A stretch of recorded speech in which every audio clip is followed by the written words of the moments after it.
This is Elaine Griffin. So Elaine began her nursing career 45 years ago and has taken many paths along the way. As a psychogeriatric resource consultant for Dufferin County in North Caledon, Elaine supports long-term care homes, hospital staff, and community agencies in Central West Lynn by providing education and training, as well as consultation to primary care team and community agencies who work with Behavioral Supports Ontario clients. So that's the BSO. In addition to consultation and education support, Elaine acts as the system navigator to help primary care professionals link to the system and to find appropriate resources for responsive behavior clients. Through her many years' experience with Dufferin County, Community Support Services, Victorian Order of Nurses, and the Alzheimer's Society, Elaine has advocated tirelessly for the seniors' quality of life and envisions a dementia-friendly community. Elaine herself works and lives in Dufferin County. Take it away, Elaine. Thank you, Paula, and welcome everybody. It's exciting to be here today. I will start off by saying I do have a cough. Hopefully it won't be too bothersome. It's been around for about 2 months now and doesn't seem to want to leave me. So let me pull up my presentation this morning. Can everybody see the PowerPoint? Yes. Good. Thanks, everybody. And everybody can hear me good? Okay. Yep. So welcome and great to get started and great to be part. I will say, you know, we have a great day planned, and I'm excited that to be part of the education committee and part of the speakers this morning. So we're going to look today at understanding dementia, delirium, and depression. And, you know, in our world, we look at these as the 3Ds, and we also call them, you know, the geriatric giants, that these are the, you know, the disorders, the diseases that we see on a regular basis when we're working with people living with Alzheimer's disease or related dementias. And we want to emphasize that these are not a normal part of aging. And, you know, hopefully by the end of this session that you will be able to understand those terms, dementia, delirium, and depression. Hopefully you will be able to identify the signs and symptoms of dementia, depression, and delirium, and, you know, really understand the difficulty of coexistence and interrelations of the dementia, depression, and delirium. So let's take it away with the 3Ds. None of them should be considered a normal part of aging, right? However, prevalence does increase with age, right? And they can all coexist and co-present with overlapping clinical features when we're working with seniors who may have a diagnosis of dementia or depression and then have a delirium. So we can see three kind of correlate together. And I will say up front is, I think all of you on frontline, all of us on frontline, we get very good at not diagnosing, but identifying that, okay, something's not okay, that there's something going on here. I will be honest and say, especially, you know, with some of the stories we've heard of some of the losses this week with some of our population with intellectual disabilities, maybe our physicians are not as great at identifying when something is seriously wrong with that population that we work with. So hopefully today will give you some takeaways so that when you go back and work with physicians that you will be able to, you know, advocate. I know you, and I know some of you personally that are on here today have worked tirelessly for your clients and kind of hit blocks on the road when you've come to seek medical assistance for some of your clients. But, you know, don't let that downhearten you. I really want to emphasize that the advocacy that you do and the work that you do for the people in your care is truly, truly important. So, and we also want to identify that delirium in the older adult is often misdiagnosed, right? And we see this over and over again. Mental status changes are missed or wrongly attributed to dementia. But I think as we go through the slides today, you'll be going, yep, I see that. Yes, I know that. There's, you know, so for a lot of you, it will be a reminder for the work that we've done in the past. So if we start to look at dementia, so I want you to think now as dementia as being that umbrella term, right? So it's an umbrella term for many different types of diseases. It's that general term for the loss of cognitive functioning.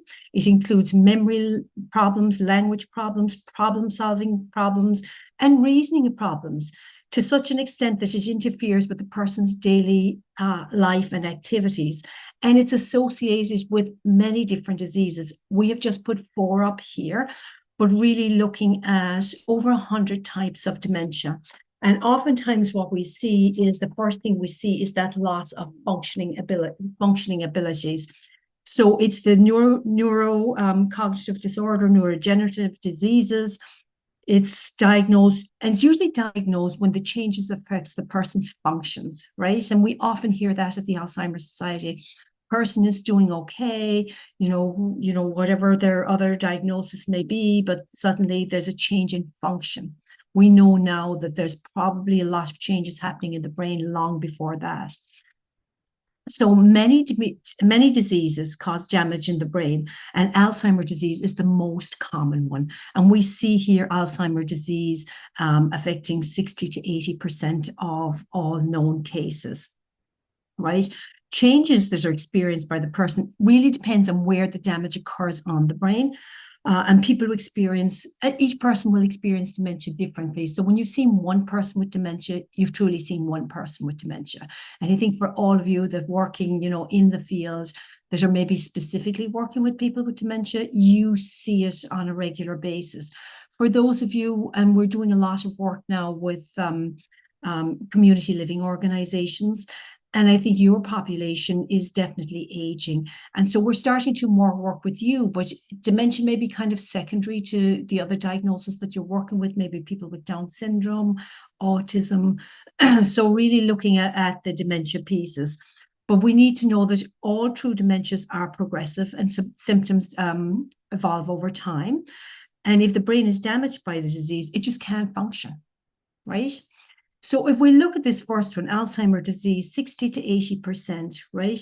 So the damage from Alzheimer's disease starts in the hippocampal area of the brain. And this is where we make memories, right? So you want to start think of throughout your life, you're making these memories. The people that you're working with throughout their lives, they're making these memories. And now this takes a hit. And that's why the first thing we usually see is their short-term memory loss, right? It slowly progresses to other brain regions, but the short-term memory is the first thing that we see. So thinking, I know we have a very mixed group here today, but if I look at people with developmental disabilities, you might be challenged seeing those changes, but knowing that those first changes that we actually see, and with persons with developmental disability, the first changes we actually usually see are behavior changes, right? So if we're looking at general population, if I look at the families that come in and out of the Alzheimer's Society, it's the functional losses, and it's the recent memories that we see lost. We looked then, and we could do a full day session on a lot of these topics, so I'm giving you the nuts and bolts. So the vascular dementia then accounts for 20% of all cases, and this occurs with many strokes or any impaired blood flow to the brain, right? Depending on where the stroke occurs and which area of the brain is deprived of oxygen will determine what the cognitive losses will be for that person, right? The third type that we see up here is a Lewy body dementia. And Lewy body dementia, here we know that now we have about 5 to 15% of all known cases. I will say that in the UK, they're saying it's now the second most common type of dementia after Alzheimer's disease. We definitely see an increase here in Dufferin County. And I don't know that it's an increase in cases as much as we're getting better at identifying and diagnosing. And with Lewy body dementia, we're always going to see problems with movement and problems with thinking. Lewy body is hallmarked by hallucinations, but they're generally those friendly hallucinations, children and pets, not anything too distressing. And the person may have experienced symptoms similar to those of Parkinson's disease. So you're going to see things like rigidity, stiffness of muscles, maybe tremor, maybe shaking. You're going to see a stooped posture, some shuffling movements, definitely, with this disease. And then you're going to see the other symptoms that we expect to see more commonly with an Alzheimer's disease, that memory loss, language problems, right? And Lewy body dementia can occur on its own or with Alzheimer's disease or with another type of dementia. And I should say that we have what we call a mixed dementia, where you can have any combination of any two. The next one we see up here is frontotemporal type dementia, and this occurs in 2 to 5% of all known cases. It's the least common one that we see, and it is often hard to diagnose. We're seeing it in that younger population, right? Often under the age of 65. And people, I think, the general public often think of Alzheimer's disease as being, or dementia in general as being something that older people experience. We know that we have people under the age of 65. We see people in their 40s and 50s with this disease. So the frontotemporal dementia it's actually an umbrella term for a group of disorders that primarily affect the frontal and temporal lobes of the brain, the areas that we generally associate with personality, behavior, emotions, language, speech, abstract thinking and movement. So, the cases here, the brain cells in the area can shrink and die. This is often known as Pick's disease. But in any situation, we're going to see huge changes in language. So if you think of anybody that you've seen with a frontotemporal type dementia, you're going to see significant loss to speech. And I think of the actor Bruce Willis has a frontotemporal type dementia. And one of the first things we noticed with him was that his speech really, really changed, was no longer able to communicate. That being said, there are over 100 different types of dementia, and you want to think of dementia as being that umbrella term that covers all. So including some stats, should we be concerned, right? So we do this as part of our professions, we do this as part of our professions, but I think even outside of the work we do, we often know and see somebody in our own lives. So should we be concerned? Right now, there are over 600,000 people living with dementia in Canada. 1.7 million Canadians are expected to be living with dementia by 2050. That's a large amount. And 28,000 Canadians are under the age of 65 with young onset dementia. And interesting, the stats that they pull out in these studies, 46% of Canadians admit they would feel ashamed or embarrassed if they had dementia. And I think for any of us working with the Alzheimer's societies in our various roles, we see that when families come in, there's a stigma still very much there. But I think, as Paula said, in my bio, that I started nursing 45 years ago. When I look back, we've come a long way in, making this disease so that we can empower people living with dementia. So there should be no stigma and there should be no shame. And if we can encourage people to come out and do all the things that they need to do, then we're able to see people live really, really well with this disease. So 300,000 Ontarians living with dementia. And out of this, I thought it important to add this: 6 out of 10 people will go missing. And I know myself from working with our teams and our families at the Alzheimer's Society, we have families say to us over and over, oh, they'd never leave the house. Oh, they'd never go missing. No, they've never done anything like that.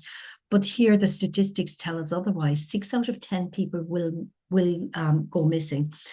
And out of that, 1 out of 2 not found within 24 hours will be gravely injured or die.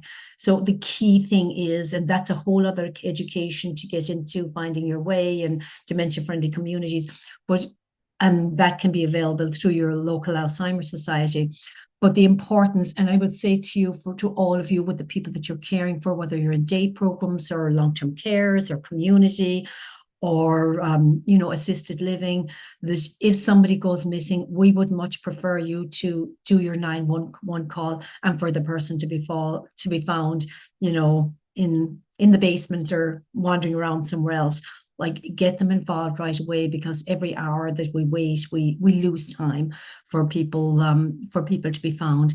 And the interesting thing is 75% of people who go missing are actually found within 3.2 kilometers of where they live. So people get lost in their familiar environments. And I will say, people, we hear a lot of words, negative words like exit seeking and wandering, and really, people with dementia, when they leave, they don't leave just to leave. They leave because they have a purpose in mind. What I find here in Dufferin County is when, somebody goes missing, they generally go into the bank. For some reason, they have to go to the bank. Yes, to keep their affairs in order, not recognizing that somebody else is now taking care of their financial affairs. So just be mindful that, when we're looking at people living with dementia, not to label them, that they are looking for something specific and they never set out to get lost. So if we look at dementia then, and I want you to start thinking now about maybe people in your care, people that you are looking after, the clients that you care for and work with it on a daily basis. What are the things that kind of flag you to actually start to think something might not be okay with this person?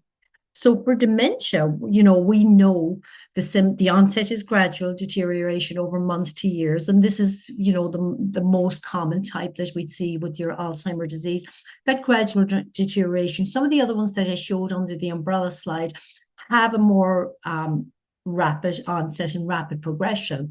But that being said, we're still looking at, even at the shortest time frame, maybe, 8 to 10 years. But we've seen people live 20, 30 years with a true Alzheimer's disease. So what's happening is the course is slow, it's a chronic progression, and it's irreversible.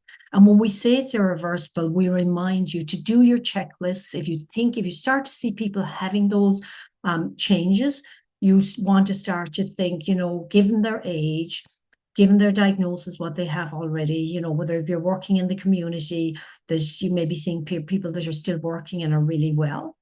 If you're working in a group home, you may be supporting people who are going to maybe a day program, or maybe going to work in their local community.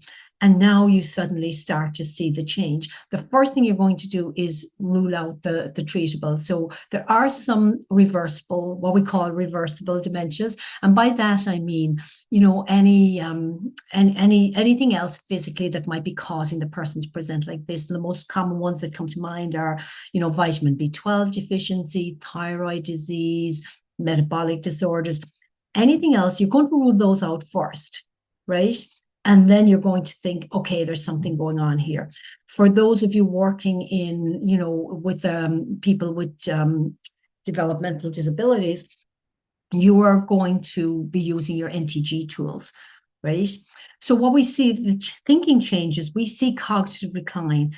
First thing we see is the memory problems, right? That short-term memory is lost. So the person can't remember what they did this morning. They can't remember what they did yesterday, but they can regale you with things from years ago, and their long-term memory is usually still intact.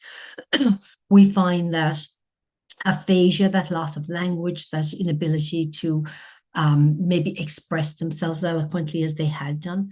We see apraxia, where we see changes to those fine motor skills, maybe not able to do up their zippers, or maybe not able to do those, do up their buttons or dress themselves or sequence how to put on their clothes.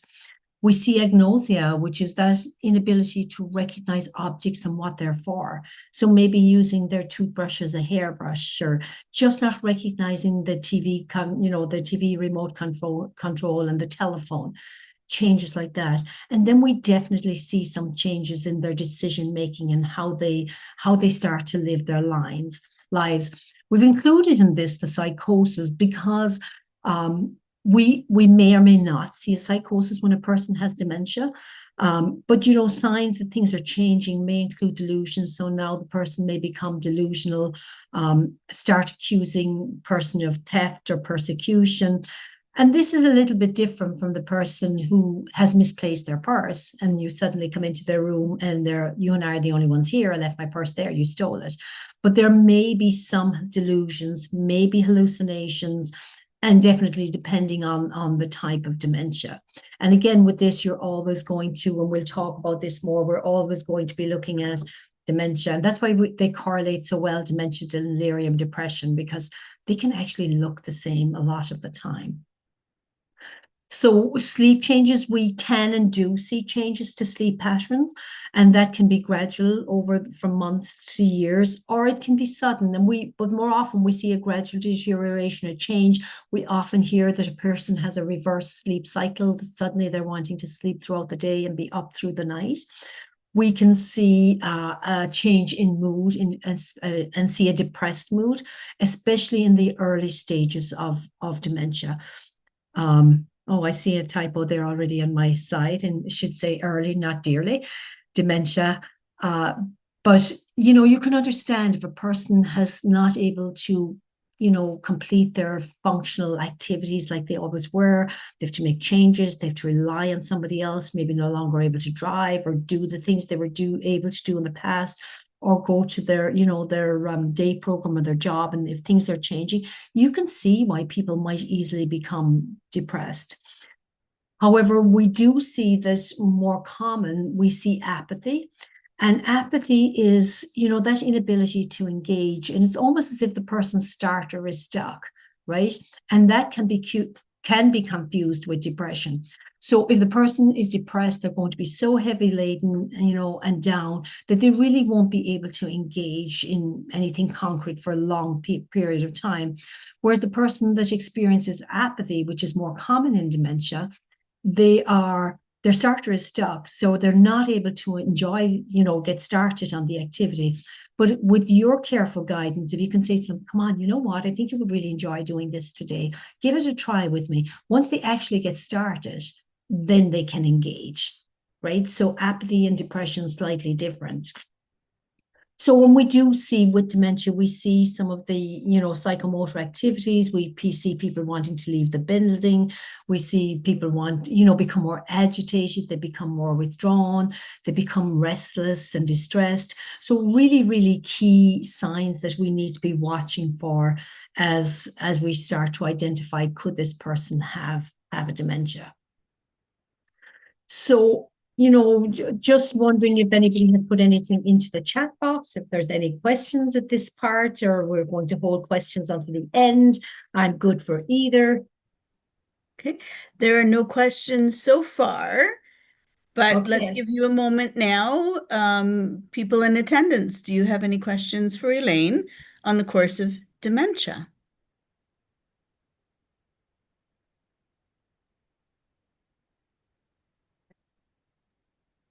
It's an excellent opportunity to pick her brain. And maybe too, once we get to the end of the presentation, we see the overlap and the correlation that people may have more questions then. Okay, I'll say just go ahead for now then, Elaine. Thank you. Okay. So if we look now, oh, sorry, I need to move my slide, don't I? So delirium, right? So I'm going again to ask you to think about the clients that you have seen with delirium, and start to ask you, what did you notice? What are the changes that you see when you see somebody living with a delirium?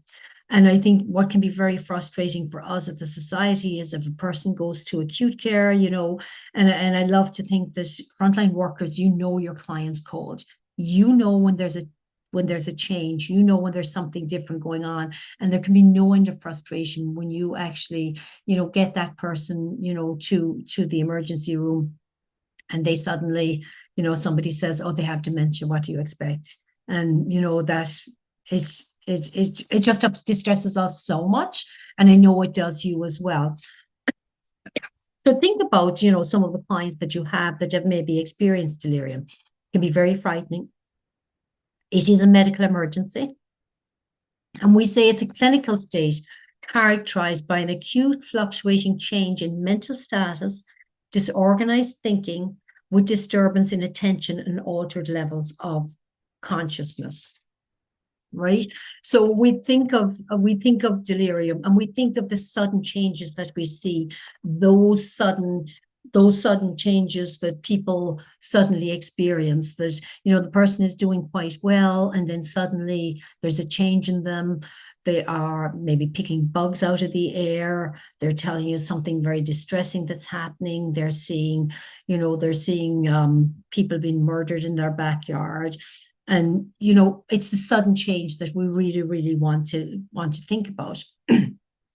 And just giving you some statistics on delirium, we know that in acute care, 15% of elderly people admitted have a delirium, right? How horrifying is this? 56% develop a delirium once admitted, right? So you think of delirium and what might be some of the causes. And we think of, you know, I think the most common one that we think of are UTIs and pneumonias, you know, so we're always looking to, you know, to screen for a delirium. And they're the more common ones that we think of, but there are many, many other causes for delirium. You know, the person not wearing proper hearing aids, the people not wearing their, you know, their own glasses.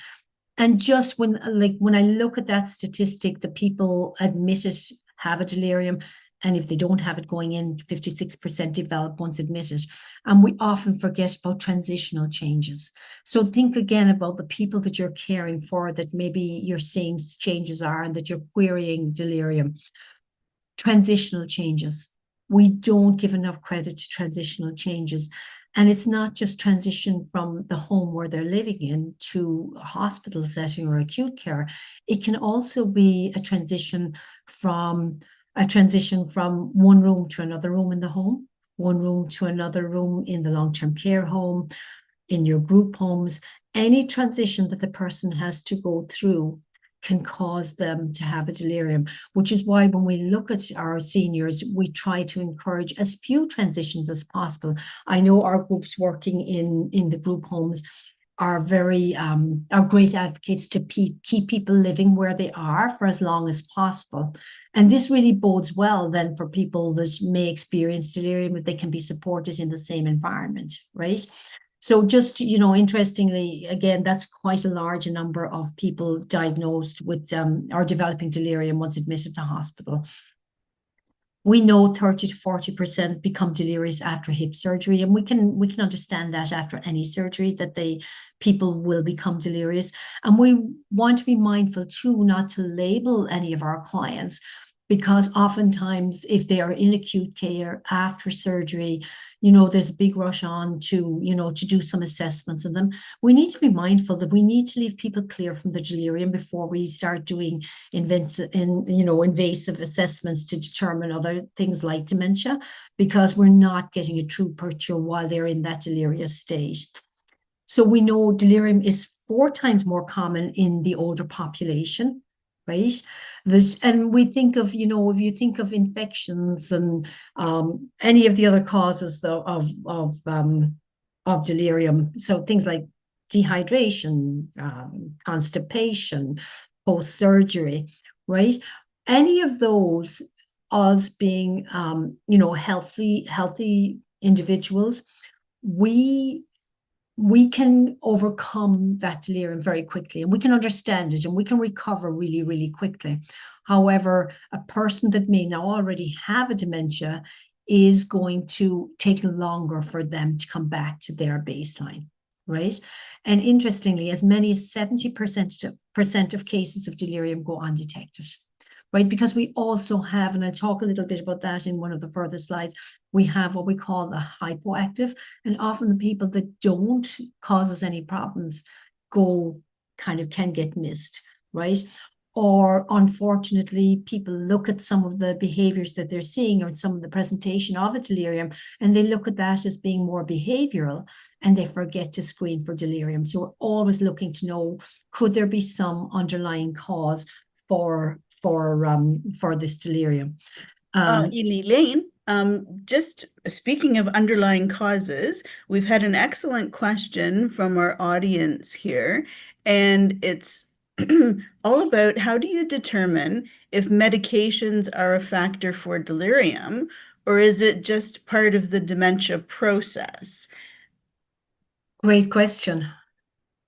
And I will say it depends, right? Lovely. I will, That's no, always and the best answer, right? it depends. But no, I will come back and say anytime somebody is started on, especially on a new medication, if people are on the same medication for years, chances are that it's not going to be that medication. But if you see somebody developing, certainly seeing changes, right? And then the doctor is saying, oh, well, they have dementia, and everything is put down to dementia. Really, really go back and question any new medication that's added. For those of you that are working in, individually or in communities, we have a great tool called the Behavioral Supports Ontario DOS. And it's a dementia observation screen. You have your NTG tool as well. So depending, I won't go into which tool you should use because we have so many people on here today, but you need to use a tool to track when a person starts on a new medication, to track what the changes are and how they're looking and what we're actually seeing. And I think, I'll give you an example of a lady that we had here in Dufferin County a number of years ago. And she came, we got a call one morning at the Alzheimer's Society through Telecheck, which is a community organization that does friendly phone calls.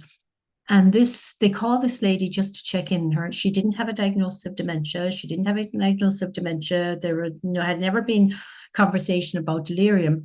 What she did have was she was a senior and she was living alone, and her family felt that it would be good for her to have a daily check-in call, remind her kind of doctor's appointments and decrease isolation. When the team, her caller called her that morning, she found she was very different. And when I say different, she wasn't responding in the same way.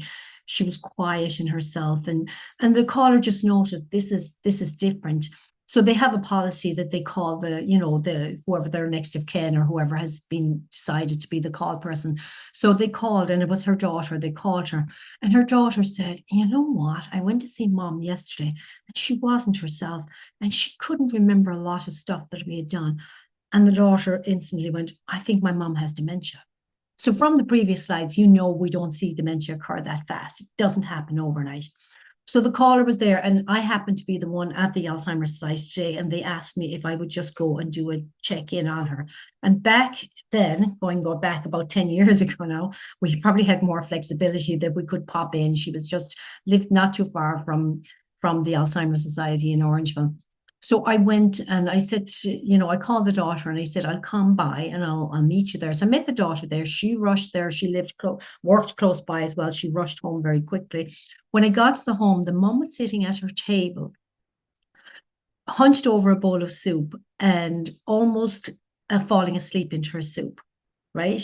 She barely acknowledged me. The daughter said, "There's something going on. This is not my mom." So I kind of asked her a few questions. She said, "No, my mom," she said, "my mom was driving last week." She said, "My mom drove herself to her doctor's appointment last week in Brampton." So we chatted a little bit more. She kind of told me about her mom. I knew nothing about her mom. So I was really going on kind of what she was telling me. So I said to her, "You know what? I think it sounds like a delirium. You need to get her to the hospital immediately." I was going off somewhere else, and I said to her, because she had told me that her mom was driving, and I said to her, can you get somebody to come by and help you, or can you take her now to the hospital? And the daughter had left her purse at work. She'd run out of work, and she said, "I have to go back." And she said, "But I'll be back, and I can be back really quickly." She said, "I call my brother, see if he'll come and sit with her, or, we'll work it out." So I left. I checked in with her later on that afternoon. She left, went back to work. Her brother was on his way over and got stuck in traffic somewhere. So mom continued to be there. The mom, while they were gone, picked up, got into her car. I said to the daughter before I left, I said, "Maybe you want to hide your mom's car keys." And she looked at me as much as to say, "Are you thinking clearly?" She said, "Do you think my mom could drive?" And I said, "I don't know." So she left. I left. She went back to work. Brother didn't make it back. It was just over an hour by the time she made it back. When she got back, her mum's car was sitting in the driveway, keys in it, engine running. Mum was in the house, right? They lived really close by to Walmart, if any of you know where Walmart is in Orangeville. So back of the car was laden down with fabrics, upholsteries, all kind of sewing notions that she could use. And mum was sitting back at the dining room table, right? So after the daughter left, the mum got up, went to Walmart, picked up all the stuff, put it in the back of the car, drove home, sitting back in the chair. The woman had never sewn a button in her life, but she was going to reupholster and furnish and change everything in the house, make new drapes and everything. So the daughter took her up to the hospital, did their delirium screen, checked her out. So, and the reason I'm telling the story is for whoever asked the question. Mom had been to see her physician or her cardiologist the week before in Brampton and drove herself there, right? Physician, her own physician and the cardiologist, they weren't in communication. Cardiologist prescribed new medication. The two medications interacted and threw mum into a huge delirium. So as soon as they sorted that, they were able to get her right back on track. This lady, I still see her from time to time in Orangeville. I often look in her cart if I see her in Walmart. She doesn't have dementia. She did have delirium from the medications. So to come back to your question, you know what? I think you should never assume that if you see a change after medication, you should never assume that it's the progression of the dementia. You should always query. Does that answer the question? Absolutely. And I love that story, Elaine. I've heard it several times and I really enjoy it all the time. I just feel it's a good kind of connection. I see Teresa has her hand up. Yeah, Teresa Judd has a question here that says, do you know if there's a higher risk of developing delirium in the developmental sector? And could this be more likelihood of being missed? And I'm going to say, yes, there's a higher likelihood of being missed for certain, but let's see what our guest speaker has to say. Go ahead, Elaine. So I just say one more thing, Elaine, before you continue. It was actually related to your story. I just wanted to share with you the importance of knowing our community resources.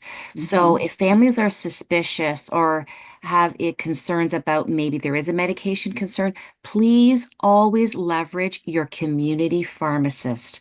They have excellent knowledge to review the medications and to see are there any contradictions, because the physicians out there, the specialists or not, they don't always know what that individual might be taking over the counter. So always as a safeguard, if you're supporting a senior or an aging adult, please make reference to our community pharmacists. They do an amazing job and they're very good at being able to leverage those primary care physicians to tell them and help them understand why there has been a contradiction in the medication. So just as a side, thanks. Thanks, Teresa. Very good point. And we do encourage people to always, connect with their pharmacist if in doubt.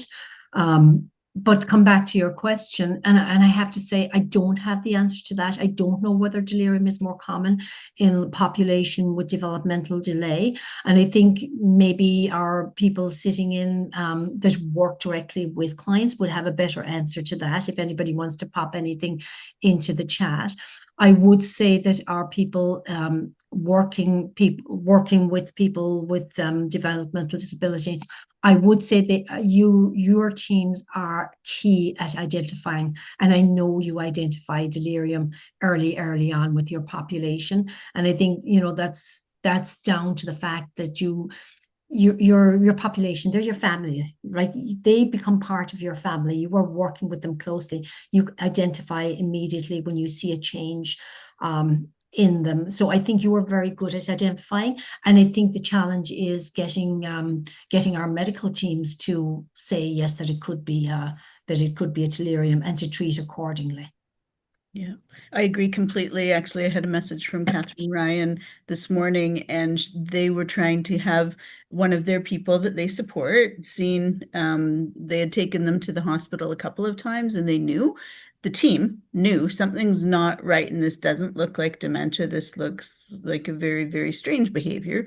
The lady would sit on her chair and actually face plant, so completely face down on her bed from her chair and stay in that position for hours and hours and hours. And her legs were swelling up and this kind of stuff that you just, isn't typically, might be more so age related or body systems related, but not necessarily dementia. And, that they kept sending them back. And I think that's the frustrating thing that we see when we're supporting people with IDD, that, if the hospital doesn't necessarily recognize that this could be a delirium, then they're not treated. And unfortunately, she wasn't treated.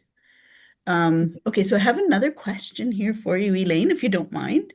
Yeah, before you go to that question, Paul, I just want Yes. to acknowledge here and maybe offer condolences to the Community Living Dufferin team, because I know that story that you just told. We were all part of that discussion yesterday. That's a huge loss to this community, and I have to say kudos to the team at that home that was working with that particular lady. She advocated tirelessly.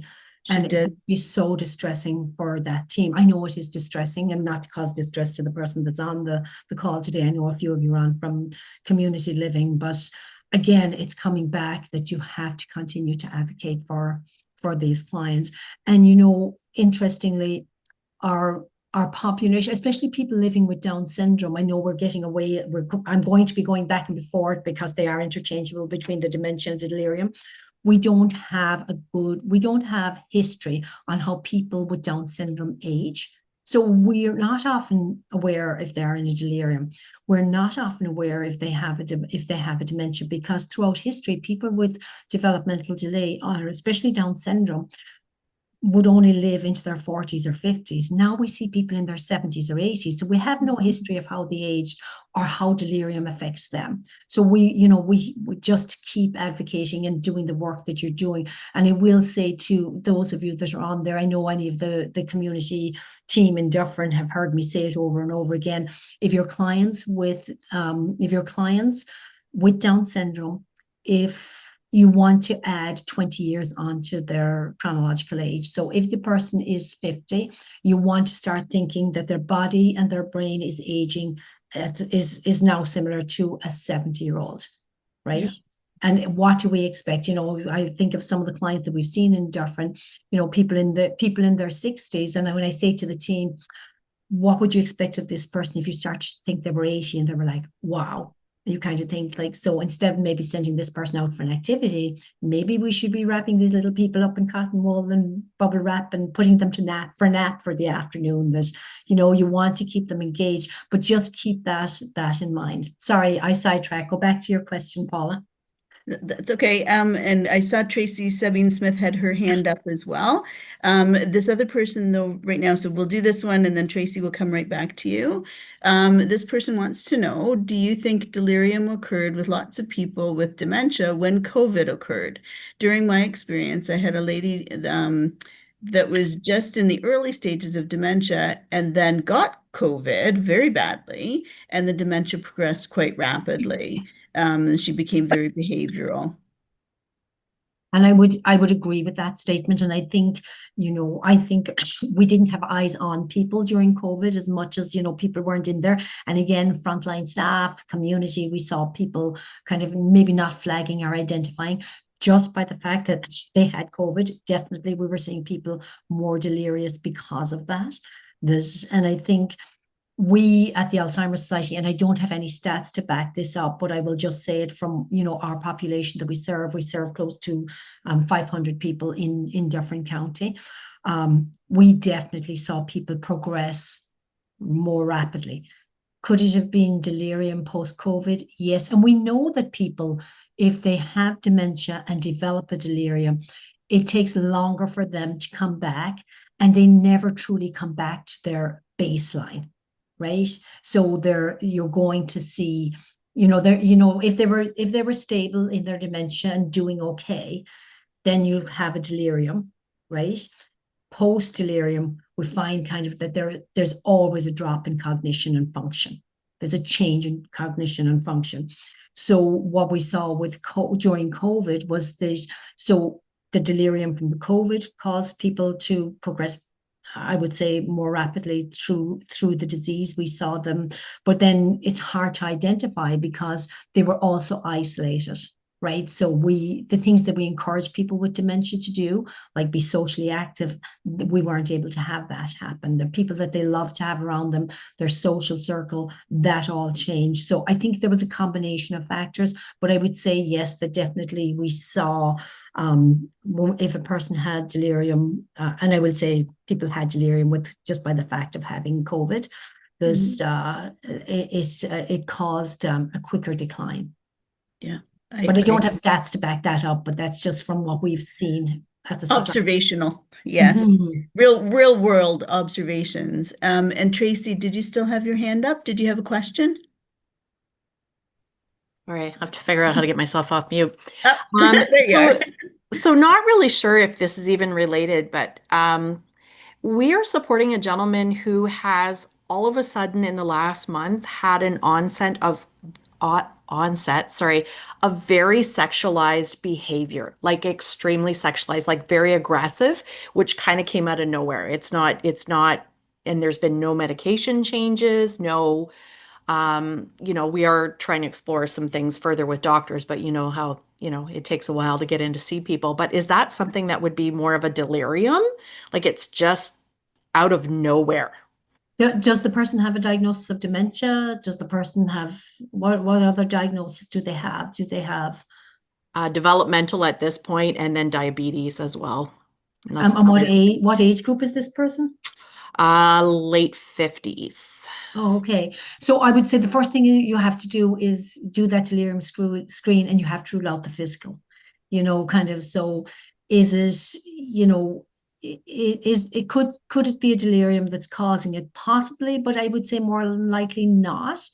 From a delirium, I would wonder what else is going on, what changes are occurring in his brain. I would be using the NTG tool, but I would also be going back considering pain. Could there be something? Could there be an underlying infection there? Could there be pain there? Is clothing too tight? Is there and other things that we often forget to look at, what is the person watching on TV and on their tablets? Like, what other information is out there that's feeding into his brain? There's obviously something that's driving that sexual libido. And we see it commonly in people living with dementia, where that need to express themselves sexually, either through masturbation or inappropriate comments or thoughts or actions with some of the team.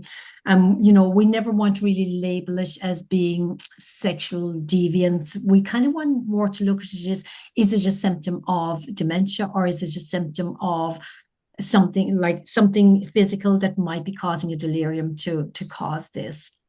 Yeah, and actually our friend Jean-V would like to chime in as well. And she's saying the similar kinds of things. So sometimes pain and high anxiety or tension could also contribute to sexual activities or sexual expressions. Yeah. So Tracy, it's hard to answer, right? It's like our answer is, okay, there's more investigation to happen. Needed, for sure. Yeah. Usually having an ABC, I know that's sometimes very difficult to do, to collect data, but it helps to just get an understanding of what were some activities happening before, or what were symptoms happening after. Have there been any changes in their environment? It's like putting your personal investigative hat on. And like looking too, like, is the person lonely? Are they sad? Kind of, are they seeking companionship? Right. And when if I look at some of the clients that we've worked with that try to masturbate in public, that we're saying give the person privacy. But if it's of that kind of a nature where they're kind of wanting to masturbate in public, that sometimes if people have pain, that masturbation piece that can actually provide relief, and I think that's what Jan V is probably saying as well, can actually provide relief to the person. So it's making sure that they have privacy. But if the sexual connotations, if they're directed more towards staff, then you're going back again to look definitely at the investigative piece and why is this happening and what's the unmet need, because I'm going to say there's an unmet need. For this. And it sounds to me like we may have a topic for next year's presentation too. Okay. Elaine, I'm going Not to. uncommon, Tracy, though, as you know, and if you want to come back to us at a later time and pick our brains some more on that, certainly you can. So, Paula, keep me on time for time. So Okay. looking at the causes of delirium. So, you know, really looking at this mnemonic, I watch death. I know it sounds very distressing, but you know what? It's not a diagnostic tool, but certainly can give us cause to start an investigation if we query that there might be delirium. You know, so first thing we're always looking at is infections. You know, could it be most common UTIs, pneumonias, encephalitis, any type, cellulitis, any type of infection can cause a person to start to develop a delirium. We forget sometimes the withdrawal. You know, has the person been using alcohol?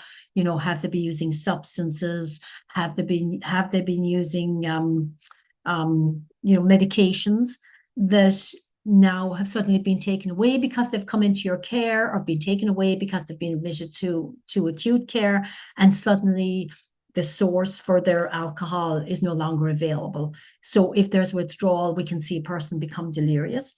If there's acute metabolic changes, you know, so if there's renal failure, person is dehydrated, constipated, any of those pieces that we talked about, person can definitely start to develop a delirium. Then we look at, and I think that comes back to the question that was in the chat box, like what medications are being prescribed that may cause the person to become delirious. And to come back to Teresa's point, you know, it's always a good source. And I know our community living Dufferin teams are really great to connect with their pharmacists to kind of say, can these medications go together, right? We look at things like under the CNS pathology. You know, could there be a stroke? You know, could there be tumor? Could there be seizures? And I know with our population with developmental disability, that's one of the first signs that we see. We always see behavioral changes first, but oftentimes if there's a diagnosis of dementia, we see seizures early on for the first time. Could the person have had a hemorrhage? Is there some other infection going on there? We look at the hypoxia, you know, and these are the things that we really have to kind of dig down and tease out. These are the questions that we're asking ourselves. And this is a great, you know, mnemonic or acronym to keep at your station with the people that you're working with, kind of say, have we ruled out all of this? Not that we're going to use it for diagnosis, but you're actually going to call the doctor and say, you know what, I think this person, you know, they've had low blood pressure for a number of years, or we've always identified they've had anemia. Can we start to rule out some of these? Under the D, we look at those deficiencies. Vitamin B12 is a lot of our senior population severely deficient in vitamin B12. Once they get that vitamin B12 shot, and usually it's the injection form, that you'll see them bounce back and they'll become more clear. We look at people, especially with people who have abused alcohol throughout their life, we're looking at their thiamine levels to see if they're back to where they should be. Because if we take away the alcohol, we can bring people back to have fairly good thiamine levels again, but we need to work with the physician to do that. We look at endocrine disorders, you know, the hyperactive thyroid, the hyperparathyroidism, there's hyperglycemia, looking at all those pieces to know what can we fix here so that we can start to clear the delirium if there is a delirium present. If there's been, you know, a vascular event, if there's a hypertension event, if they've had a stroke, really looking at that to say this could be causing a delirium. If there's been head injury, if there's been trauma, so if the person's had a recent head injury, if they've had falls, and we know a lot of our seniors have falls, so really looking at those to see, could any of these causes warrant me going back to the doctor to say, you know what, I have more questions. And looking at things that we don't hear a lot about anymore, lead, you know, we're still seeing people now that, you know, worked in industries many years ago or were exposed for whatever reasons to lead, mercury, any of those heavy metal toxins. So really going back to look at could that be a cause for the delirium? This is a nice little tool to have, especially for those of you that have to go and talk to the physician. You can pull these out and say, I really want this checked out. Does it make sense? Yeah, I'm seeing some heads nodding. So with the delirium, I said with the dementia, gradual onset, gradual progression in most cases, right? What we're seeing with delirium is the sudden onset. It's the hours to days. It's that sudden change, which why it is a medical emergency. There is no time to waste. You do have to get the person to physician to be checked and to be treated. So the course, it's often reversible with treatment. So if we can treat the person, and we can identify it early on, flag it, get the person treatment, we can settle that person early on. It often fluctuates over the 24-hour period, which is why it makes it difficult, because you're going to see parts of the day where the person is lucid, and oftentimes they're worse at night, sewing bugs crawling through the walls, dogs running through the room. You're going to see different presentations through the night, but at times the person can look okay. You're going to see a change in how the person thinks. So, alertness might change, how they can think cognitively, what their perceptions are. And the psychosis can be very, very evident here, with lots of misperceptions and illusions present with in the early stages. Their sleep can be disturbed, but not often set patterns. So they might be sleeping for hours during the day and then up at night. So definitely always changes to sleep. There can be fluctuations in emotions. And I think that's what we've seen sometimes with, especially with the population at community living. We see, the staff will tell me, the person's crying all the time, or they just become very emotional and they become frightened, right?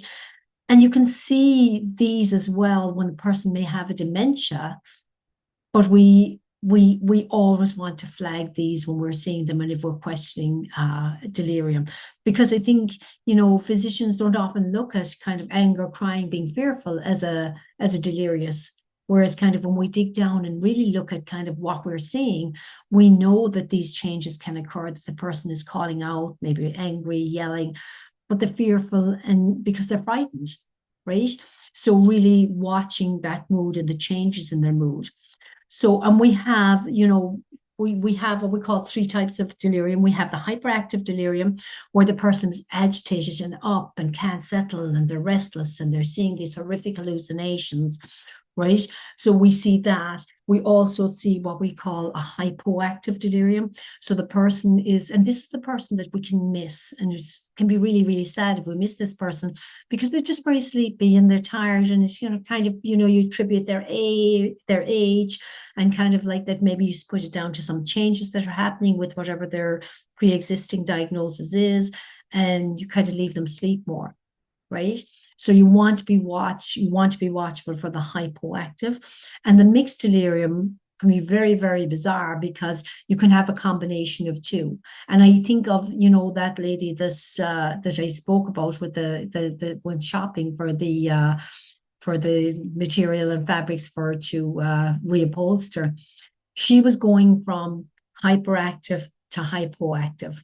And you could see that over the next few days where there was that sudden kind of that she was changed. So it really leaves us at loss as to know what is happening. The key thing is that you are flagging and that you're doing a delirium screen.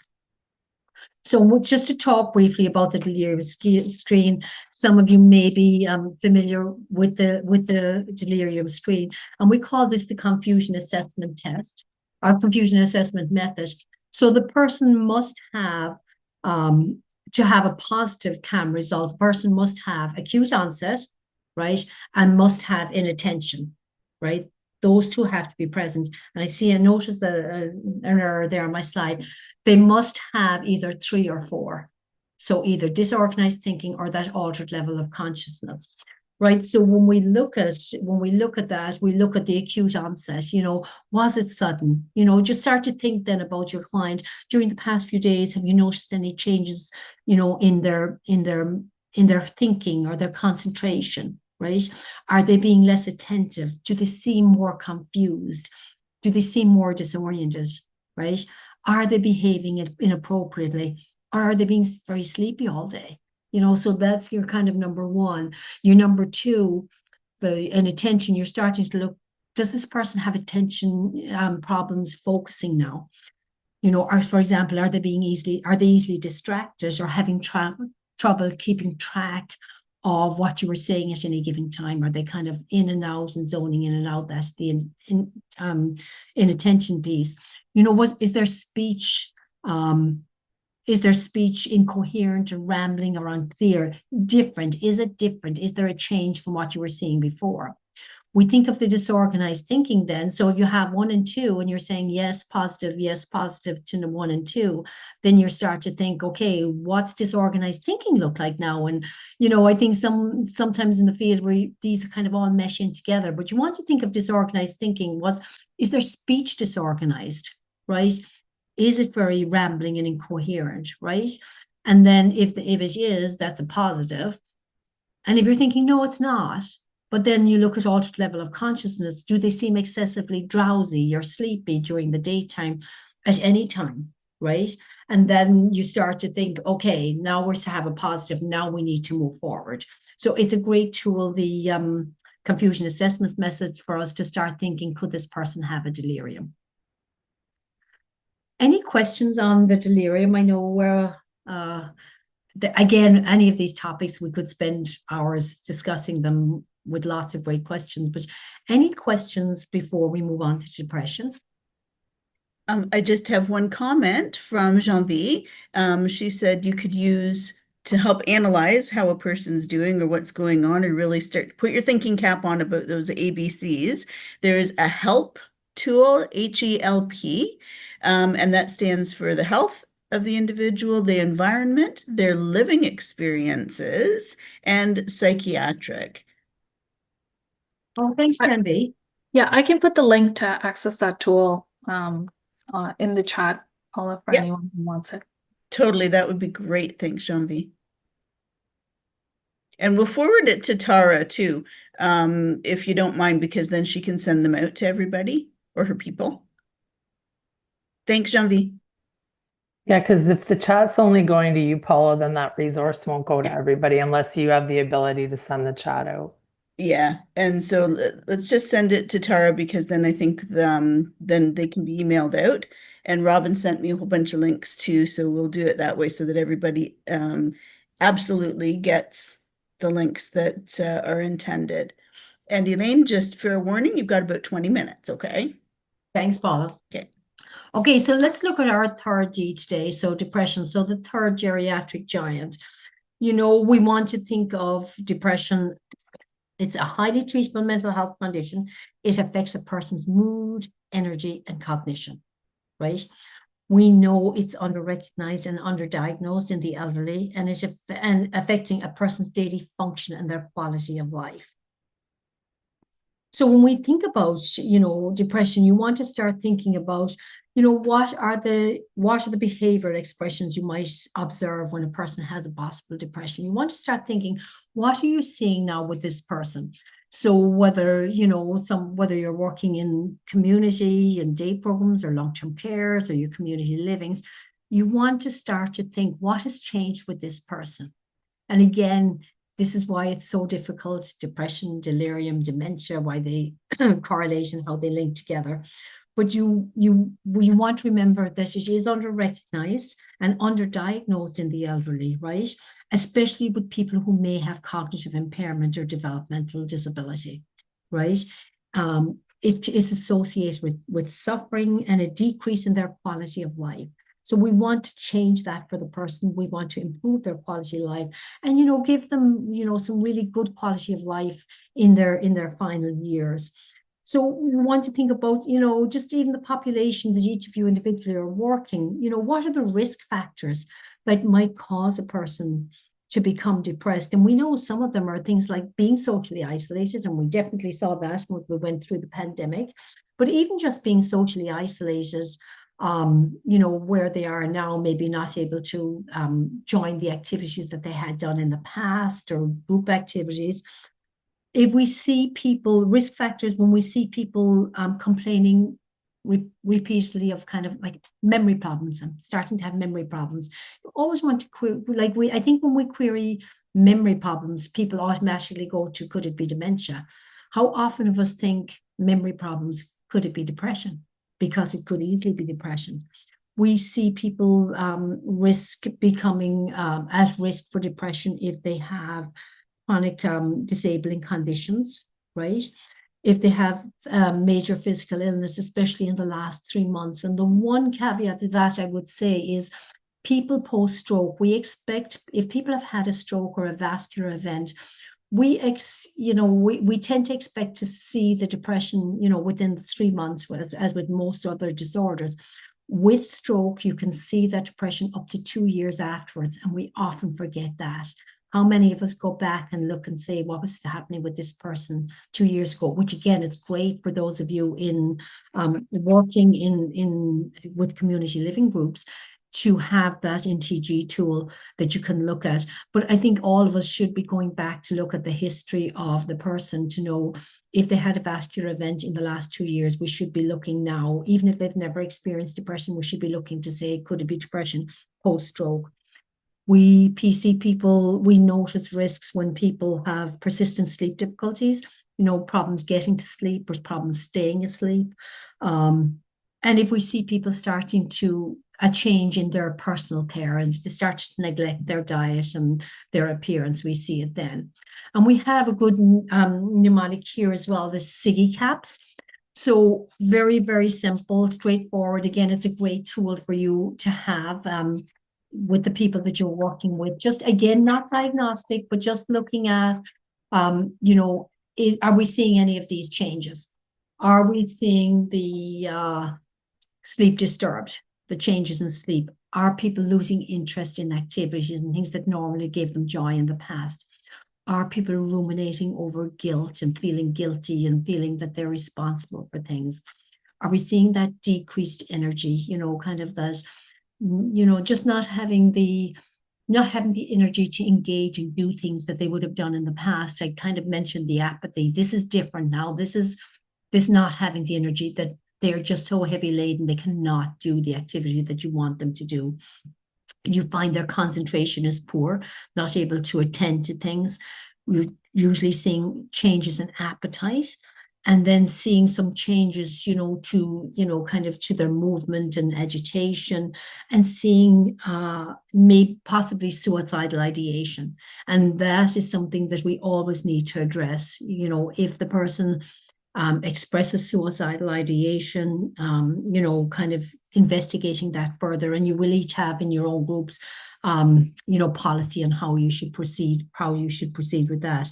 You know, it's a good mnemonic that captures the major depressive disorder. But it's not a tool to diagnose. It's just that it's kind of like, okay, this is more our flag. Now we need to get to some of the diagnostic tools. So we look at depression in the older adults, and they often deny, you know, this is not the person that's going to say, I'm sad, weepy, blue. And we're also looking at our older population, kind of like still a lot of stigma and shame around. So they're kind of apt to more try to keep it under wraps and not let you know that there's something going on. But what we do notice is depression in the older adult can look different than that of the younger adult, right? So depression in the older adult can look more like angry, negative, you can't do anything right, you don't belong here, kind of can be very mean and nasty. So, you know, when I work with teams here in Dufferin County, and whenever I hear, you know, the teams start to say, oh, they're just very negative and they're not a nice person, instantly the flag goes off in my brain, could this person be depressed? Right? So going to look immediately then to do those screening, and there are different screening tools that you can use if the person has dementia or if they have developmental disability, but really looking at, is this a depression as opposed to a person just being difficult? right? And we never want to assume that our older adults are, you know, the purpose that we're working with are being difficult. We want to go back and look and think, you know, could this person be depressed? And we've seen some huge successes when we've kind of looked at people who were quite nasty. And, you know, when we looked and did depression screens and got them started on antidepressants, and a huge turnaround in their personality and in their mood, right? So always looking at what does depression look like in the older adult. So depression actually looks like they start to have, again, that kind of crusty kind of demeanor, unexplained or aggravated aches and pains.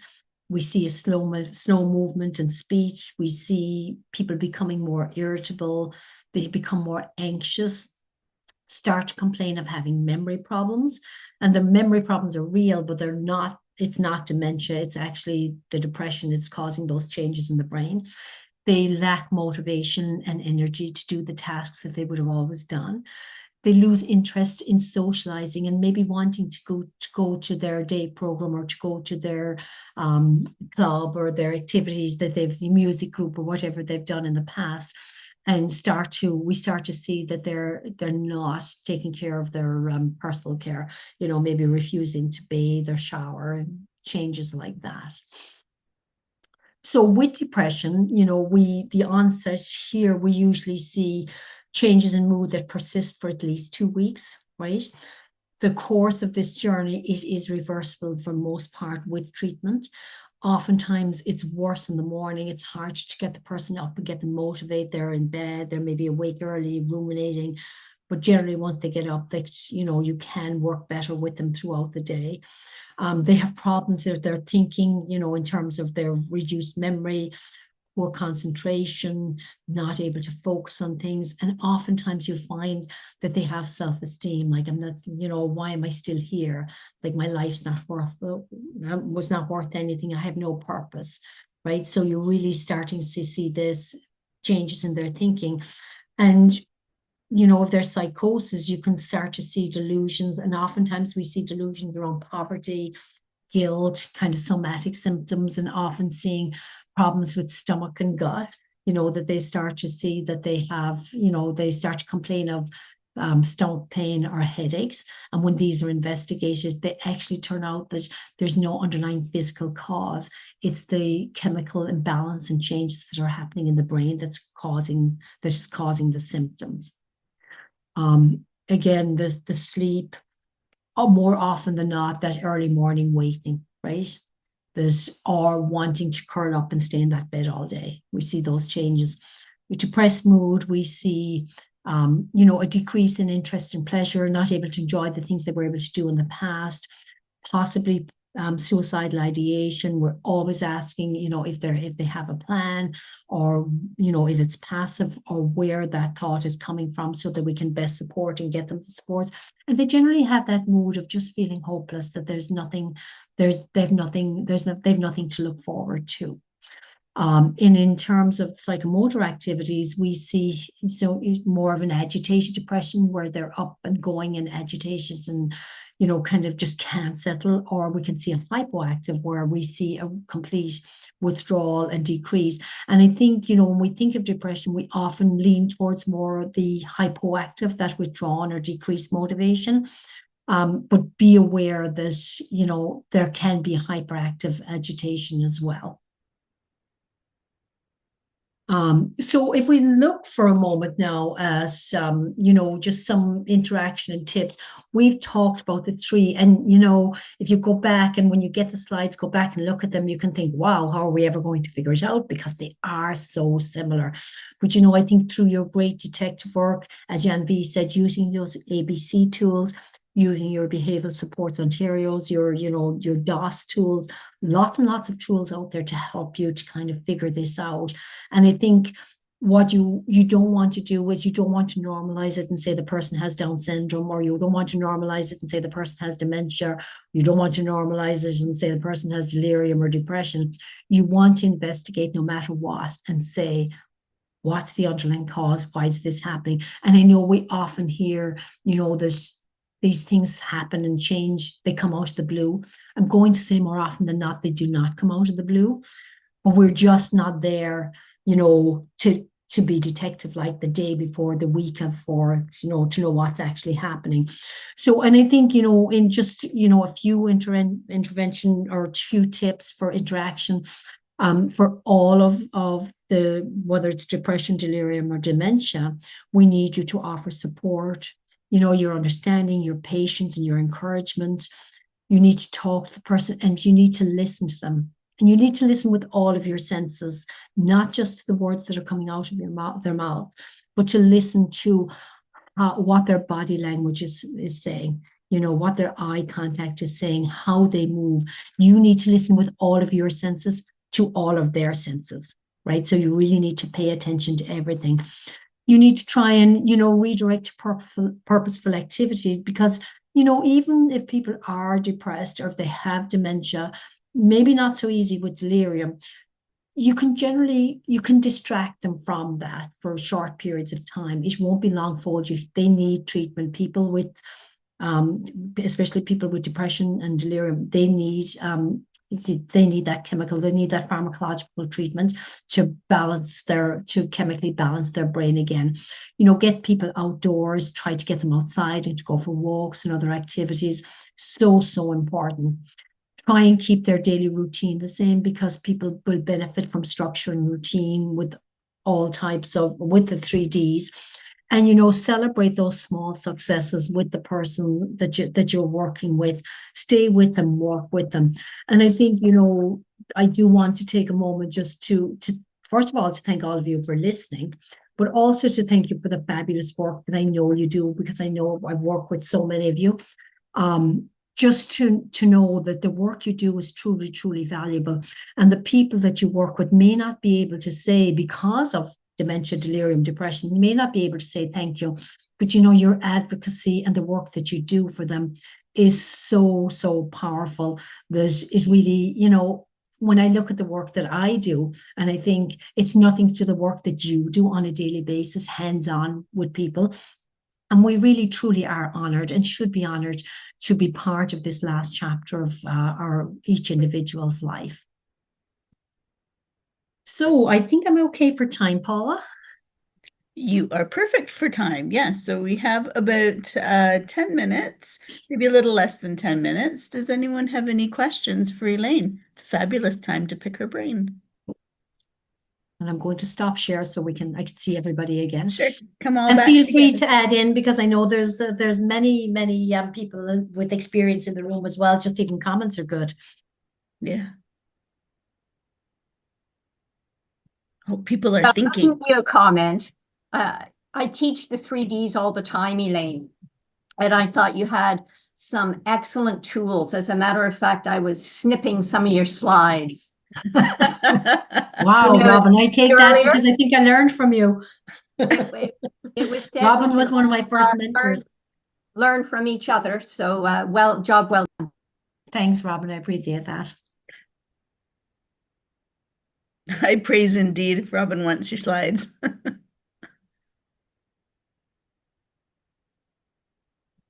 I'll just let people continue to think for a moment. Even other comments would be great. One of the things I was thinking about, Elaine, when you were speaking there just at the end too, is in developmental services, we often face the diagnostic overshadowing, right? Where the doctors or the nurses perhaps are saying it's because they have autism or it's because they have Down syndrome. So I think it was really important that you stressed that we need to look at the other things and just not to take it's because of their developmental disability as the answer, because we know that that's often not the case, especially if the person's presenting far different or quite different than their baseline. And it's so, so true, because I think, and I see it more so with, people who have a diagnosis of dementia, that, we're dismissed when families are dismissed, and we're like, please. And, I would say to all of you frontline workers, go with your gut. When something's not okay, don't let it go. If I could add one more thing. Oh, I see a hand up from Teresa. I'll be fast, Teresa. I have the privilege of working with Delirium Collaborative, and every day in March for World Delirium Day, we put on an education event, and it's a full day event. We have guest speakers from around the world. We have specialists. If you ever want to learn about delirium, if you want to get the latest, if you want to get the tools, not that Elaine, you didn't give some great tools for people, but if you want access to, you know, absolutely everything you wanted to know about delirium but were afraid to ask, keep your eyes peeled and think about joining us for World Delirium Day. There'll be a lot of material sent out closer to next March. All yours, Teresa. I was just going to, Robin. thanks very much, Robin, just to acknowledge that as we move into warmer weather, this puts our vulnerable population at risk too. And so delirium can often be missed just because of the environmental changes around the person. They may be sticking to their regular diet and whatnot for hydration, but we also need to monitor that closely. And for someone who tends to be a bit quieter, you know, we just need to be a little bit, build this structure into care plans to make sure we're offering fluids and making sure that people are staying hydrated. So that's just my cautionary summer note here. Thanks, Teresa. Excellent. All right. Well, that pretty much brings us to our time. I don't see any additional questions in the chat. We certainly do hope that you've enjoyed Elaine's presentation this morning. I'm going to echo Robin. I certainly did.